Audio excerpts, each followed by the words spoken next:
Morning, June 1st, and Enterprise is on the move at JFK, leaving the structure that had served as a home for the past 5 weeks. Her exit closes perhaps the most unique chapter in the history of a de-icing tent, a chapter that began with a simple phone call. I was contacted by the Intrepid Air and Space Museum to see if our facility here at JFK could house the shuttle and the jumbo. We had to take dimensions and get dimensions from NASA to see that it would actually fit in here. It's very different from what we deal on a normal basis. It was exciting to get that call. I was delighted we could do it. Enterprise was now about to start the final leg of a journey that will only be completed when she comes to rest on the deck of the Intrepid. Well, we're setting up to do our first single crane lift here. This is a land-based lift we're going to do. Today we're going to attach the NASA sling to our rigging and perform a test pick on Enterprise. But not every step in the process would go according to plan. What is it on the other side? I gotta go. Well, yeah, you know, we measured center of gravity and came up with the sling lanes based on those calculations, and then it was off by about 3 feet, 4.5. So we just added a about 3.5 foot sling forward, and now she's picking, seems to be picking just the way we wanted to.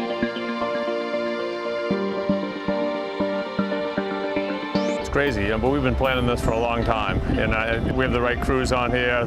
We've engineered this thing to a T. We just, you know, there's always some unknowns because it's never been done before. This will be the first time an orbiter has ever been picked with a single crane. It's been the first, you know, while it's well engineered and well thought out, there's still, you know, you're still not totally in the clear until you picked it up and know that you can do it. June 2nd. A blustery spring day, far from perfect conditions for lifting a space shuttle into the air.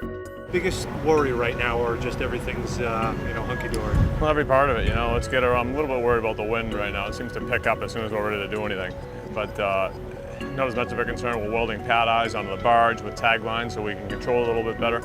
We're not lifting it too far in the air, but you saw yesterday in these test picks that any wind, this thing moves around like a sail. 3:06 p.m. The decision was made to press forward with the hoist, even with the wind playing havoc on the crew. Rain with no wind would be all right, but it still would be a mess up there, right? You don't have a lot of room for air, so everything's close tolerance, and you're lifting with their rigging all about 202,000 pounds. So you don't have a lot of room for air, and you have close tolerances that you got to deal with.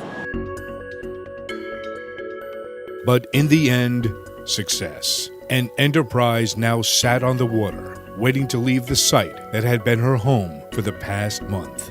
Yeah, went according to plan. You know, a little bit stronger winds than I would have liked, but you know, we had enough men on tag lines. You saw her, and once you get on the barge, you have cleats and shocks to tie off to, and she came in. We didn't go up too far in the air either. We're only 10 feet in the air, so it was. Hey, we're down on the barge, right? Phase 15 is done, and now we're on to the last part of the journey.